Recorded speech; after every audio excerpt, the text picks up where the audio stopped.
tardes, queridos hermanos. Estamos en esta serie de poder revisar un poco la vida de Moisés y también entrevistas específicas a varios presidentes y líderes denominacionales. Así es que hoy vamos a continuar con esta serie. Y bueno, estuvimos viendo la vida de Moisés según el libro de Éxodo y habíamos visto varias circunstancias de Moisés donde él sufrió varias pruebas. Y en muchos momentos de esos, él podía decir que todo me sale mal, nada me sale bien. Muchas veces nosotros también lo hemos dicho. Pero hoy queríamos dar continuidad. Ya vimos a Moisés, que fue colocado en el río, en una canasta, fue recogido por la hija del faraón, creció como un príncipe, fue educado como un príncipe. De ahí sintió la necesidad de volver a su pueblo, a los hebreos, fue a mirar y vio un abuso y mató a un egipcio. Ahora continuamos la historia de Moisés y ahí vemos a Moisés ya en otro escenario. Y quisiera que me acompañen en el libro de Éxodo, en el capítulo 2, versículos 13 al 15. Y ahí nos va a decir, al día siguiente salió y vio a 2 hebreos que reñían. Entonces dijo al que maltrataba al otro: ¿por qué golpeas a tu prójimo? Y él le respondió: ¿quién te ha puesto a ti como príncipe y juez sobre nosotros? ¿Piensas matarme como mataste al egipcio? Entonces Moisés tuvo miedo y dijo: ciertamente esto ha sido descubierto. Oyendo Faraón acerca de este hecho, procuró matar a Moisés, pero Moisés huyó de delante de Faraón y habitó en la tierra de Madián. En estas circunstancias ya vemos a Moisés, después de todo lo que ha vivido, por fin un reencuentro con el pueblo y con los hebreos, y le ocurre esa circunstancia. No le salió nada bien, tomó una decisión equivocada. Pero ahí no termina toda la historia. Y ahora vemos a un Moisés que al día siguiente, después de que vio a un egipcio maltratar a un hebreo, ahora vemos a Moisés ver un hebreo maltratar a otro hebreo, peleando. Y él, con la buena intención, se acerca y le pregunta: ¿por qué golpeas a tu prójimo? Y realmente ahí vemos una actitud positiva de Moisés. Quería ver qué pasa, frenen la pelea, la discusión, arreglen las cosas. Parece que podemos ver a Moisés tratando de lidiar con la enseñanza que él ha recibido, pero también con sus principios y valores. Muchas veces nosotros hemos tenido esa clase de preparación y también conocemos los principios y valores, pero siempre hay un choque dentro del corazón de lo que tenemos que hacer y de lo que el mundo empuja a hacer. Entonces ahí podemos ver que 2 hebreos reñían. Y le dijo al que maltrataba al otro: ¿por qué golpeas a tu prójimo? La discusión no era sencilla, estaba golpeando. ¿Cuántas veces nosotros podemos salir del control en varias circunstancias y llegar a las manos? Perder los estribos, dicen muchos. ¿Cuántas veces lo has hecho tú?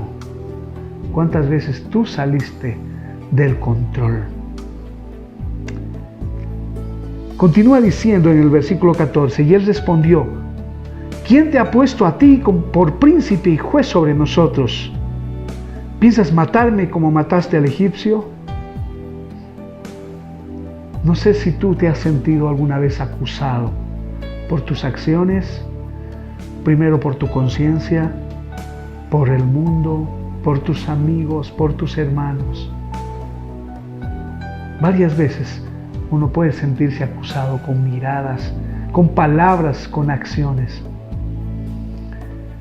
Y esto llama a la reflexión, porque sabemos que en este mundo tendremos esa clase de actitudes. Que aunque tú tengas la buena intención de ayudar, que aunque tú quieras acercar a los hermanos, que aunque quieras cuidar del prójimo, tú veas una reacción contraria. Porque muchos no van a entender, pero también van a usar cosas del pasado para tratar de acusarte, para tratar de demostrar que tú no tienes la suficiente capacidad o testimonio suficiente para poder exhortar al hermano. Yo creo que más bien nosotros como cristianos deberíamos saber aprender a aceptar lo que se nos reprenda. Luego dice el pasaje: entonces Moisés tuvo miedo y dijo: ciertamente esto ha sido descubierto.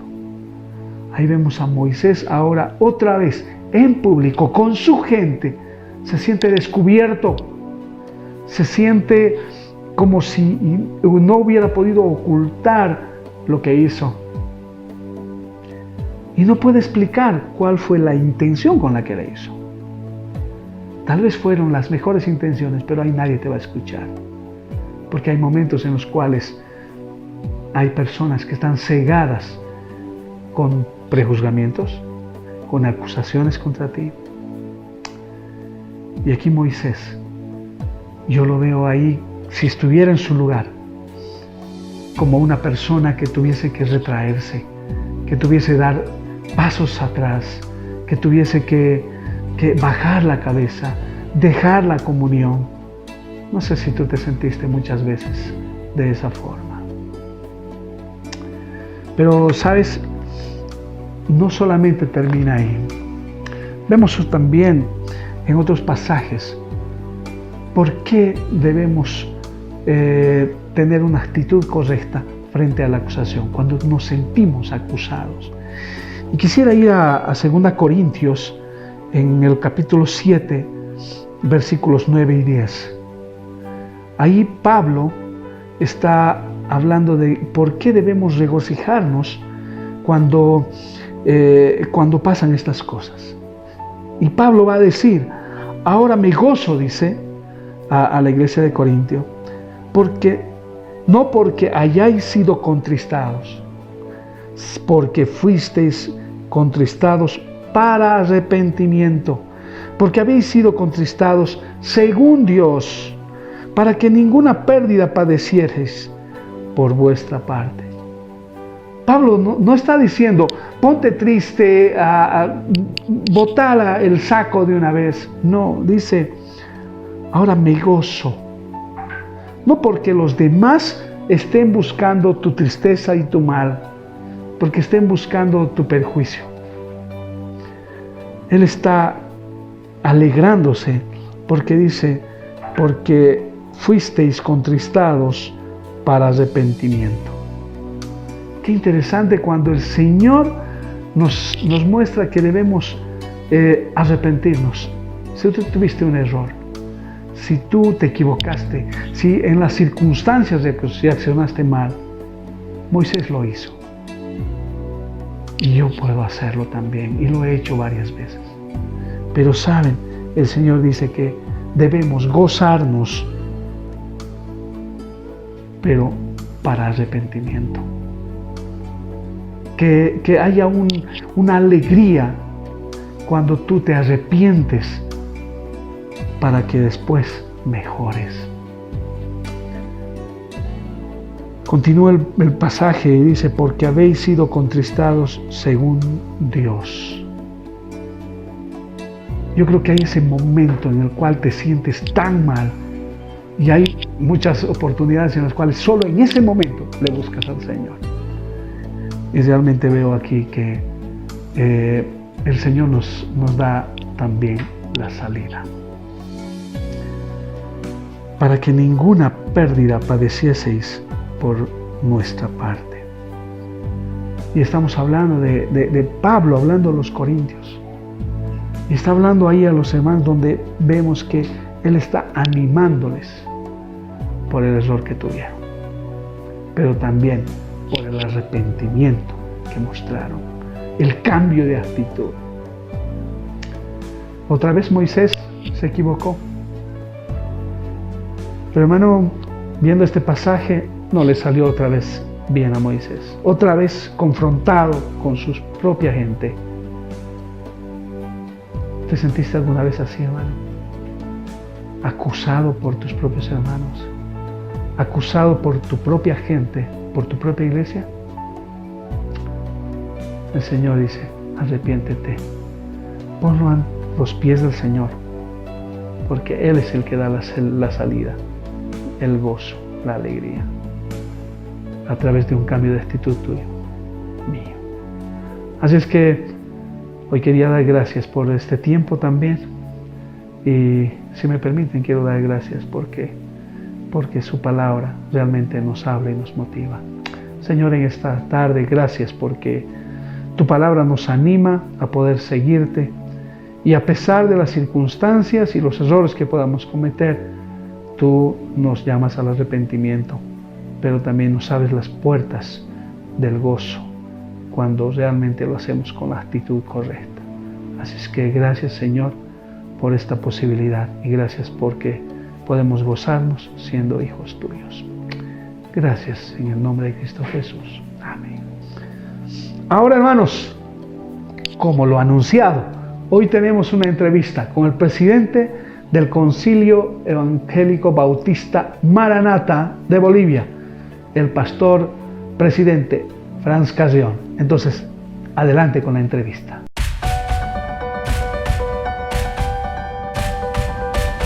Y ahora, en este tema del retorno a las actividades presenciales, ¿cuál es su opinión? Porque aquí en Cochabamba ya se ha adelantado que van a retornar a la normalidad en cuanto a las actividades presenciales con un aforo y solo ciertos días. ¿Cuál es su opinión, pastor? Bueno, yo creo que es como darnos una aspirineta, hermano. Realmente para todo dolor nos están dando aspirineta. Le quiero decir muy respetuosamente al gobierno y al señor alcalde, que aparte de ello es amigo, pero lunes a viernes, 8 a 6 de la tarde, pregúntome yo, ¿qué iglesias tienen cultos? Por lo general, en medio de la semana, ya sea miércoles o ya sea jueves, tenemos cultos de oración a partir de las 7:30 de la noche. 2. Mucha gente nuestra vive a distancias, en trufi o en taxi, en lo que sea, 15, 20, 30 minutos. Pero a pie, ¿en qué tiempo? O sea, no vamos a poder tener cultos. Algunas iglesias posiblemente lo hagan. Creo que estaban organizándose para hacer algunos cultos a las 5 de la tarde. Pero en las zonas donde mayormente, personalmente trabajo, son semirurales y rurales, es casi imposible porque esa gente trabaja todo el día, está en la agricultura, traen a la cancha sus productos, no se va a poder. Entonces nosotros vamos a continuar en la forma virtual que está dando su resultado correspondiente. No es igual, por supuesto que no es igual, ¿no? Entonces, por un lado. Por otro lado, yo quisiera que la batalla nuestra no sea por obtener que sí se abran las iglesias y punto, y ahí quede el concepto.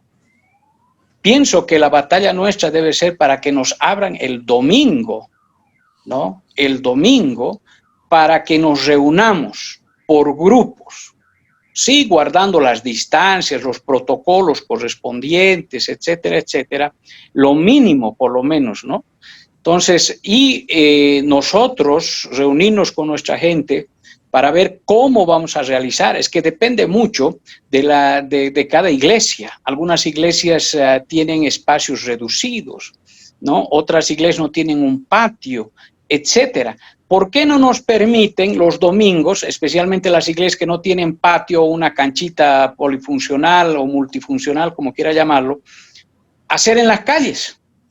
O en las plazuelas, o en las canchas que tanto hay ahora por los barrios, un montón de canchitas, ¿no? ¿Por qué no nos permiten? Y ahí guardamos el protocolo de 2 metros de persona a persona, ¿no es cierto? Entonces, en mi iglesia, por ejemplo, que está en la zona de Araucao, yo tengo mi canchita ahí atrás, tengo espacio bastante, podría albergar a toda mi gente ahí atrás, pero quieren solamente el 20 o 30%, si no me equivoco. Entonces, de 100 tendría 30 personas en culto. Ahora, eso se puede, digamos, dialogar, hablar y tener 3 cultos, por decirle, ¿no? Tener 3 cultos de a 30, ya, en las iglesias que son medianas, digamos, ¿no? Y las pequeñas, pues yo creo que pueden ingresar en su espacio, porque hay espacios pequeñísimos.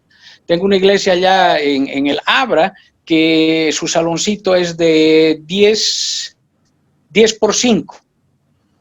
Entonces entran 30, 40 personas, pero tiene un patiecito. Entonces podríamos sacarlos al patio, ¿no? Entonces hay cosas que tenemos que pensar y no un poquito, diría yo, reflexionar también nosotros los pastores, que no es decir, que se abra, que se abra, que se abra, ¿no? El Señor nos protege y caemos en esa dimensión que no es real y tampoco, con todo el respeto, bíblica. Entonces, pienso yo, hermano, que sí debemos volver a reunirnos, pero que nos autoricen, por favor, los días domingos, ¿no? Que nos autoricen los días domingos. En Santa Cruz les han autorizado a hacer cultos los domingos, pero no les permiten usar movilidad, ni trufi, ni micro, ni nada. Y Santa Cruz es una ciudad grandísima y tenemos varias iglesias allá. Sí están funcionando con 10, 15 personas que viven aledañamente a la iglesia, pero la mayoría vive lejos. ¿Qué van a venir? Van a tardar 2 horas en ir, 2 horas en volver, el culto de 1 hora, 5 horas, 6 horas, y ya, se acabó el problema. Entonces, la gente también, tenemos que ser sinceros, es flojita para todo eso. Entonces, realmente, hermanos, tenemos que repensar y pelearla para que ya los domingos nos den la autorización todo el día para poder tener diferente tipo de cultos. Muy bien, pastor. Muchas gracias por eso. Entonces, tal vez como última pregunta, pastor, ¿cómo está este tema del trabajo ya pastoral? ¿Cómo lo están haciendo? ¿Hay resultados? Porque sabemos que hay una necesidad física en cuanto a los temas de alimentación y demás, pero también la salud espiritual es muy importante, al igual que la otra. Entonces, ¿cuál es su opinión de eso, Pastor Franz? Bueno, nosotros estamos haciendo llamadas virtuales cada día a diferentes hermanos de la iglesia. Me agarro, por decirte, 5 familias, ese día les llamo, o 3 familias, dependiendo el tiempo, para poder hablar con ellos, ¿no? Y saber, algunos de ellos me llaman, hemos estado resolviendo problemas por esa situación, y te digo, o sea, no es igual el ir a visitar. Algunos pastores, por ejemplo, mi persona, yo soy diabético, ¿no? Entonces es una enfermedad de base. Yo no puedo estar caminándome por las calles libremente. O sea, cualquier cosa puede pasar. Tengo que tener precaución por mi salud, por mi vida. Yo sé que el Señor está conmigo, pero también el Señor me ha dado una inteligencia, una mente para pensar. Entonces, en ese sentido, hermanos, no seamos atrevidos ni tentemos al Espíritu Santo en ese sentido. Por lo tanto, lo que nosotros hacemos es llamadas virtuales bajo Zoom o bajo el Face o bajo el WhatsApp, etcétera, a los hermanos, tener un listado. Los pastores jóvenes a los jóvenes, ¿no? Están llamándolos, buscándolos, etcétera. Entonces, el pastoreo está siendo virtual, especialmente en mi persona. Muy pocos casos he atendido personalmente, muy pocos casos. Han tenido que venir aquí a mi casa y poder dialogar con ellos y estar con ellos, pero yo no trato de salir ni tentar la situación. Estoy mayormente llamándolos cada día, y a aquellos que tienen problemas serios hay que llamarlos hasta 2 veces al día. Entonces, estamos pastoreando de esa manera, hermano. Y desde luego dando consejería, etcétera, a otros pastores amigos en el interior y exterior del país, y predicando también. Hoy día tengo una predicación a Colombia, por decirte, entonces lo estamos haciendo por este medio. Dios sabe y Dios nos va a dar la salida en esta situación. Qué bien, pastor. Tal vez algún consejo, algunas palabras de ánimo, porque sabemos que hay muchos pastores pasando tiempos difíciles, congregaciones pasando tiempos difíciles. Algunas palabras de ánimo, Pastor Franz. Bueno, hermano, yo sé que hay necesidad, especialmente económica, en la gran mayoría de nuestros hermanos en Cristo. Nosotros hemos podido recabar y sacar ayudas para poder comprar alimentación y dar a nuestras iglesias y a gente aledaña, auxiliar en salud, etcétera, etcétera. Y lo hacemos de calladito nomás, ¿no? Entonces, pero estamos dando a más de 85 familias, hemos dado la anterior vez, y para la próxima semana ya estamos alistando para 90 familias. Entonces, nada más multiplicarlo por 4, ya sabes a qué cantidad de gente puede llegar. Hemos llegado a gente que tenían 12 miembros en la familia. Hemos llegado a viejitos allá por Guadalupe, una viejita, hermano, que de las hierbitas se hacía su tecito con 2 pedazos de pan, vivía el día con sus 2 nietecitos. O sea, parte el corazón, pero tenemos también hermanos dadivosos, tanto aquí del interior como del exterior. Hemos estado dando y ahora estamos recabando todo eso, y la próxima semana, Dios mediante, vamos a estar haciendo eso. O sea, la iglesia somos un cuerpo, y si un hermano necesita, ¿por qué yo no puedo darle la mano, hermanos? ¿No? Eso es muy importante. Muy importante. No solamente es predicar el evangelio, nosotros vamos a predicar el evangelio con hechos también, ¿no? Con hechos, que eso es lo más hermoso que tú puedes dar a una persona que necesita, te parte el corazón. Yo volvía llorando, hermano. Yo volvía llorando, partido, quebrantado totalmente, y le daba gracias a Dios por el techo, por la comida que Dios me da todos los días. Entonces, los pastores, hermanos, hemos visto, no sé, son más de 100, creo, pastores que han enfermado y han muerto, ¿no? A veces nos descuidamos mucho y pueden decirme, Cristo murió por nosotros, etcétera, etcétera, y sacar de contexto las cosas. Pero te quiero decir algo. Una cosa es el ministerio y otra cosa es tu familia. Y el primer ministerio que tú tienes, pastor, es tu familia, tu esposa, tus hijos. Entonces, eso es muy importante. Lo primero que constituyó Dios fue la familia, no fue la iglesia. Y tengamos presente esas situaciones. Entonces, muy importante para nosotros el cuidado, la responsabilidad de nuestra vida, porque Dios nos ha dado esta vida para que la administremos y administrémosla bien. Entonces, apoyemos, hermanos, a la gente que necesite. Podemos partir un pan con ellos, amén. Entonces, ajustemos un poquito nuestra economía, y justamente voy a predicar sobre promesas de fe esta noche, y te quiero decir algo, a veces nosotros gastamos en chucherías, como decimos, ¿no? Pudiendo ahorrar eso y dar a la obra de Dios. Entonces, vayamos con sabiduría, y sé que Dios va a ser glorificado en todo. Amén. Muchísimas gracias, Pastor Franz. Este tiempo ha sido lindo pasar a compartir con usted y con la misión, con el Concilio Bautista Maranata de Bolivia, y realmente lo apreciamos. Así es que oramos por usted para que le dé sabiduría para dirigir el ministerio y la obra, y también dirigir la iglesia, la congregación que tiene ahí en Arocagua, aquí en Cochabamba, ¿no? Entonces, saludos a la iglesia, a la denominación, y muchas bendiciones. Gracias realmente por este tiempo que nos ha reservado Pastor Franz, y una vez más, que el Señor le bendiga. Amén, mi hermano, amén, amén. Y pues un saludo cordial para ti, tu familia, la iglesia también, y desde luego a Andep, a nuestro querido amigo Munir, un abrazo. Que Dios les bendiga y les dé sabiduría para seguir adelante. Amén. Muchas gracias. Hasta luego, amén. Pastor. Hasta luego. Hasta luego, mi hermano. Dios les bendiga. Ahora sí, hermanos, después de la entrevista vemos que hay diferentes criterios para del retorno a la nueva normalidad. Pero pidamos al Señor sabiduría para continuar y para tomar las decisiones dentro de nuestras denominaciones y nuestras iglesias locales para esta reapertura. Así es que gracias al hermano Franz Carrión. Ahora, no pudimos hacerlo el día de ayer, pero el día de mañana tendremos un invitado especial, el pastor César Borda, presidente de la Iglesia Misión y Servicio Cristiano. Pero ¿por qué es especial? Pastor César Borda pasó por ese tiempo difícil de llevar en el cuerpo al virus COVID-19. Así es que lo tenemos presente y lo tenemos desarrollando su ministerio. Así es que mañana los esperamos, porque tendremos realmente una entrevista de ánimo, porque no todo fueron malas noticias.